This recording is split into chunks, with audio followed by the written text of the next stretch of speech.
Vietnam. In my opinion, one of the best places to cycle in the world. There are so many motorbikes here. It makes going around on two wheels feel so natural. When cycling in Vietnam, you are part of its rhythm, of its order and chaos, of its flow. From the fast-paced chaos of bustling cities, where riding feels like a high-speed peloton, to the quiet jungle roads. From the towering mountains of the north to the flat, endless riverbanks of the delta, Vietnam offers it all. Its landscapes inspire adventure.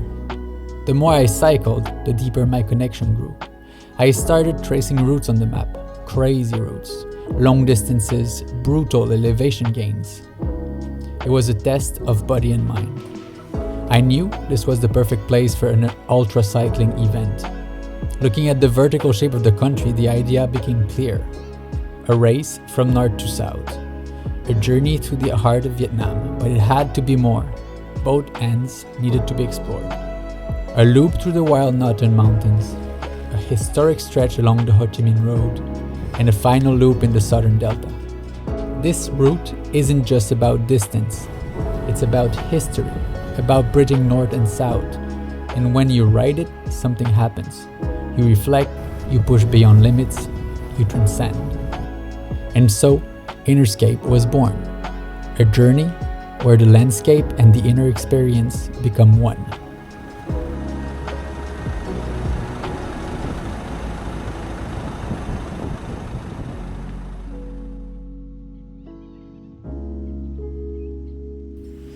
I wanted the race to start close to Hanoi, Vietnam's origin, its first capital, but not inside the city.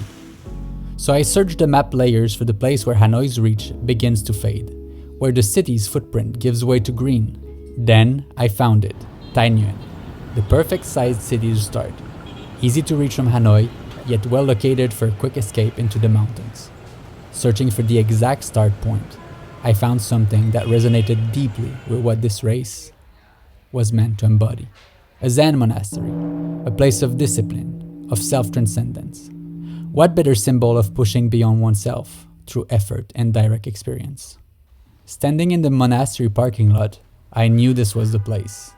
And so, day one of the scoping trip began. From here, the first checkpoint was Cao Bang, near the Chinese border. Not long after setting off, I felt it again. That deep love for this land, for these people. I knew this race had to happen. I had to make it happen. Leaving the city, a steady headwind met me, so I slipped into my aero bars as the road stretched through the tobacco fields. Today was about finding rhythm, letting my body settle into the movement, shaping itself to the bike, preparing for the long days ahead.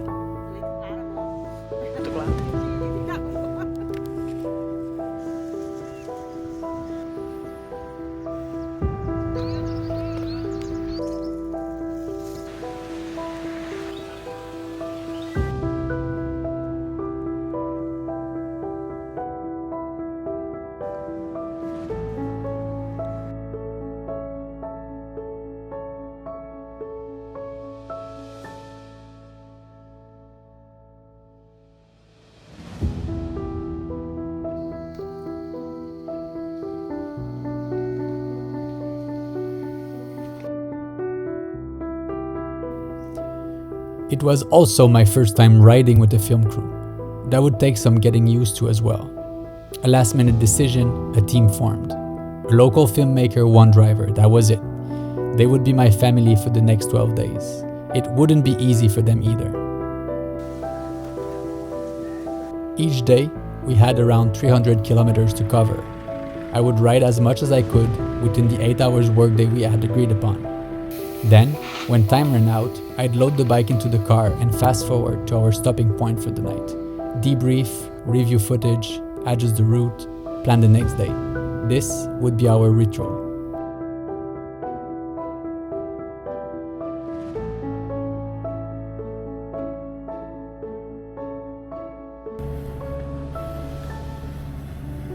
"50 kilometers in, the air was crisp, the views already spectacular. The climbs were perfectly demanding and the descents just as great. Bad roads, chunky gravel, dust. A taste of what was to come. The journey had begun. Leaving Caobang, it took time before I felt fully awake. My body resisted. It had been a while since I cycled multiple big days in a row. After lunch though, it settled. Everything activated. It felt great. Okay. The climbs were long and steady. They felt so good. Then came the descents, fast and cutting through sparse but heavy, freezing raindrops.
If day one was about feeling the love for the land, day two was about feeling the cold and the smell of burning firewood drifting from the mountain villages.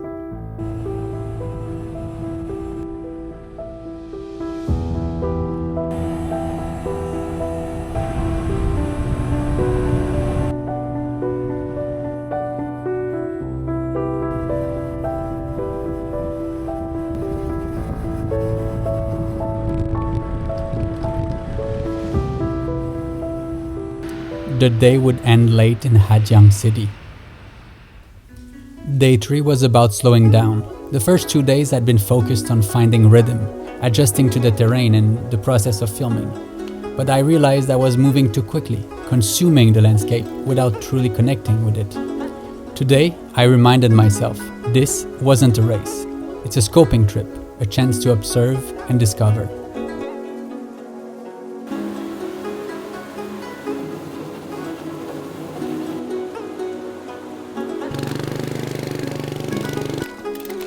The terrain was rolling, the valleys lush and green, dotted with small villages and gardens. Along the way, I stopped at a small roadside stall run by 2 elderly women selling bamboo shoots and fresh vegetables. I didn't need anything, but I wanted to connect. I left with 2 bags of produce, not knowing yet what I'd bought them for.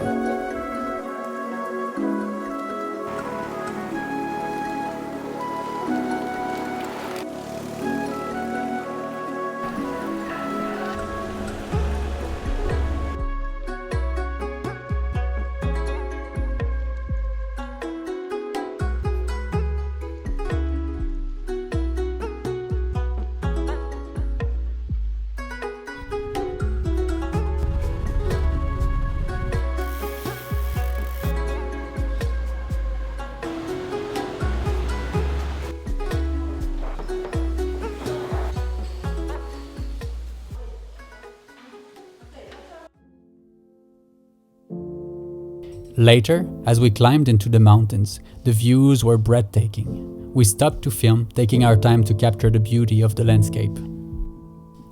I rode ahead while the filmmaker packed up.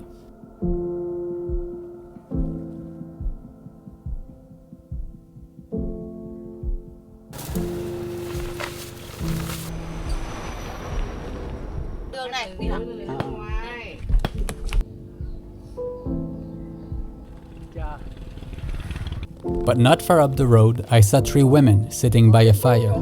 They were sewing intricate patterns into fabric. I passed them, but something made me turn back. Today was about connecting, and this was an opportunity I could not ignore. I climbed the steep path to their house and asked for water. Before I knew it, I was invited to eat and stay the night. So I sprinted back to find the team, and we all returned together. The bamboo shoots I had bought earlier became a gift for the women, and in return, we were invited to join them for dinner and to drink.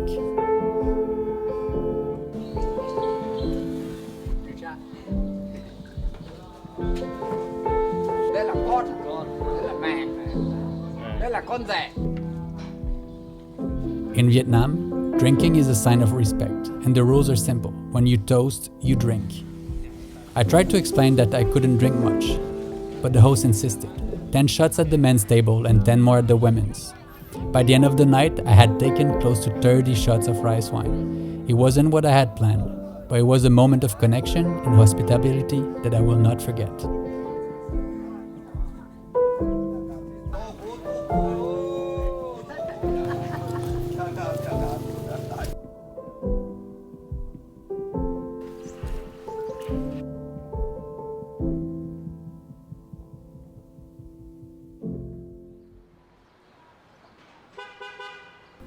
After a rest day to recover, it was time to get back on the route and shake off any lingering effects of the rice wine.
In Vietnam, there's no escaping the reality of the roads. Dusty sections with trucks, busy lanes packed with motorbikes, and the occasional vehicle coming the wrong way or cutting corners. It's all part of the experience, but because it's so common, everyone is always watching out for what's coming next, preventing accidents.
Có gà đặc biệt à? Có gà đặc biệt. Tầm té thôi.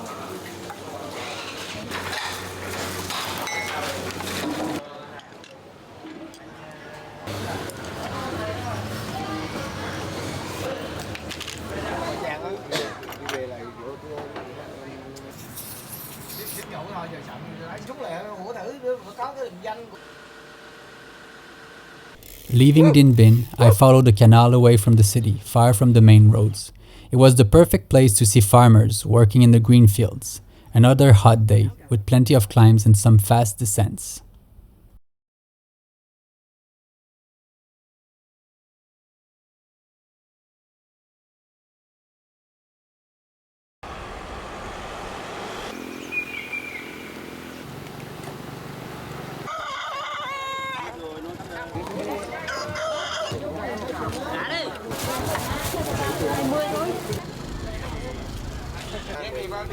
Nói đi. Ai được muốn con này đâu.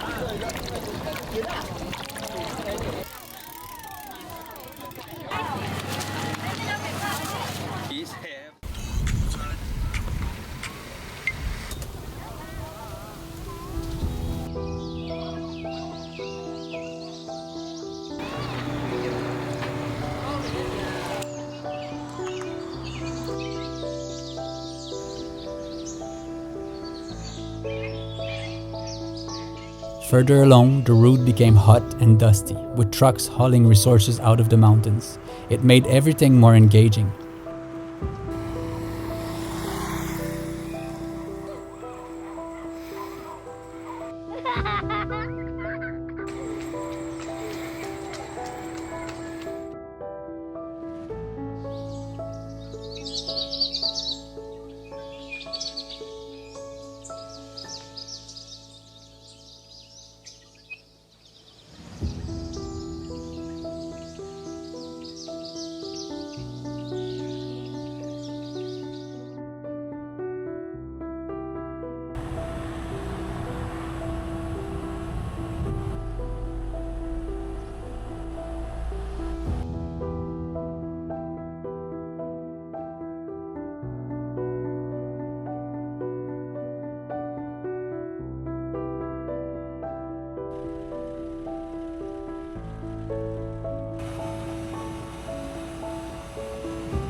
The day started slowly in the cool morning air, then led to touching encounters with children in remote villages, to a descent almost too steep to Endol on a gravel bike. Today was perfect.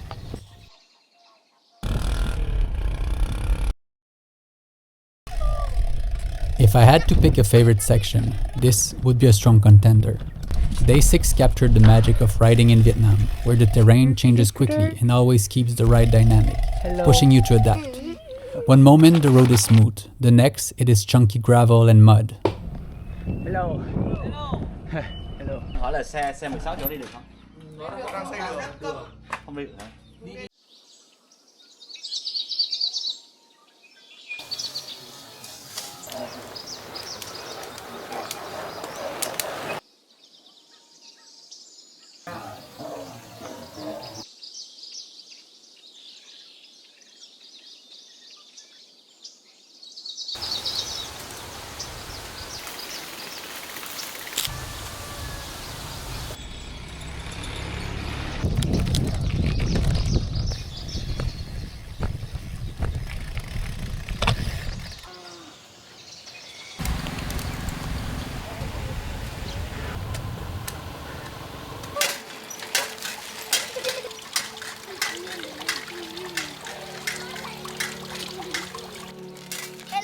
Hello.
This morning, for the first time, I had mixed feelings about the planned route. I worried it might be too dangerous and considered skipping this section to make new plans for the race. We had finally reached the historic Ho Chi Minh Road. I had been looking forward to it, but now I was concerned it might have too many trucks and be too busy for the race, at least in this area.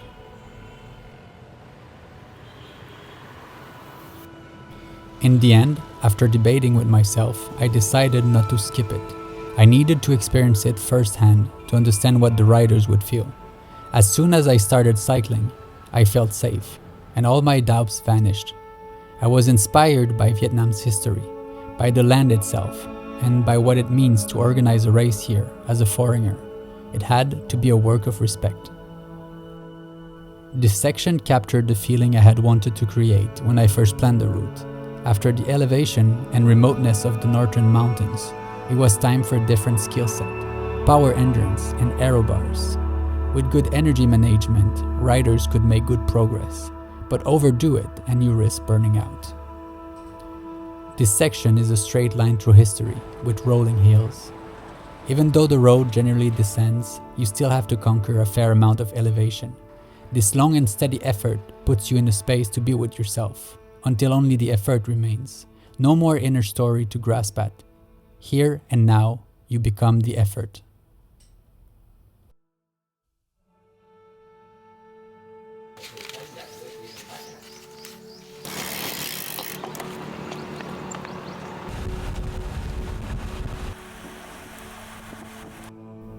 Still on the Ho Chi Minh Road, the hills turned into mountains again as I entered the Phong Nha Ke Bang National Park. The nature here felt pristine and ancient. Below the road were the largest caves in the world. The route was now also very close to the border with neighboring countries. I could feel the history, and I understood how knowing the terrain would be a huge advantage.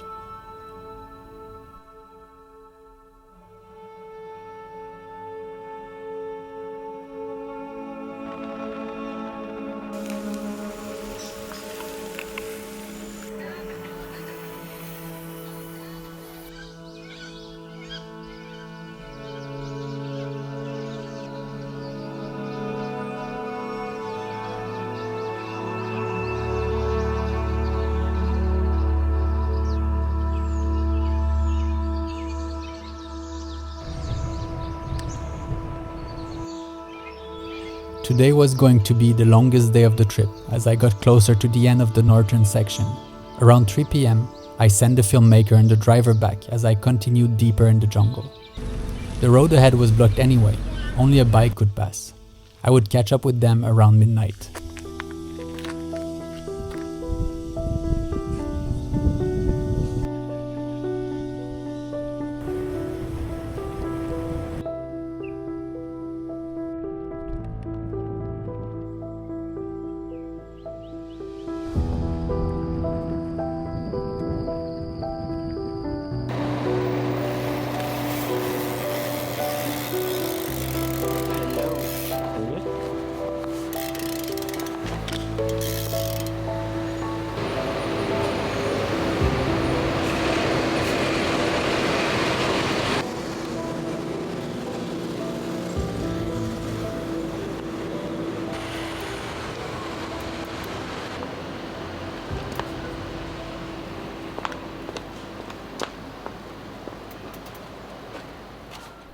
Today, I was asking myself whether to include one of the classic cycling routes in Vietnam, Hai Van Pass, the Pass of the Clouds. At this point, I was still unsure if it would be part of the final route, but it is undeniably gorgeous.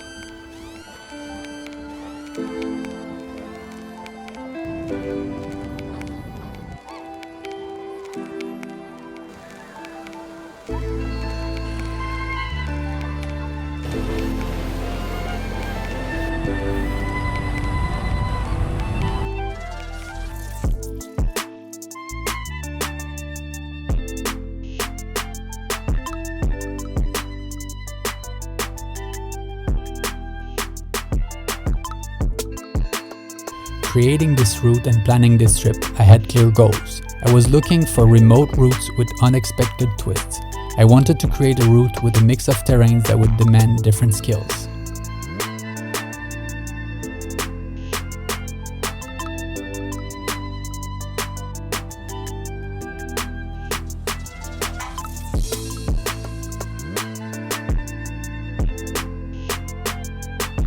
Soon, the exploration will continue for the southern section.